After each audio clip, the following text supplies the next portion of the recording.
So hello বন্ধুরা, কেমন আছো তোমরা সবাই? আশা করি অনেক অনেক ভালো আছো। তো আজ তোমাদের আমরা মানুষের ব্যাপারে কিছু বলি।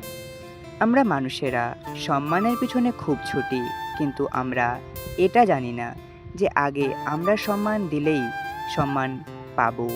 কিন্তু কিছু মানুষ আছে যারা ভাবে সামনের জন আগে দেবে, তারপর আমরা দেব।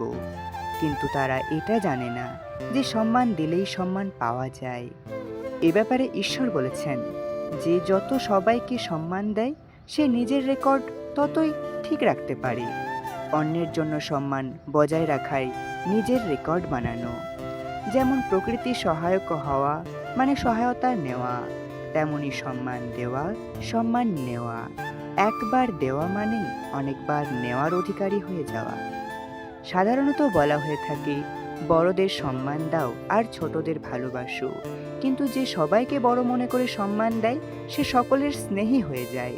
সেজন্যই সব বিষয়ে আগে তুমি বা আমি।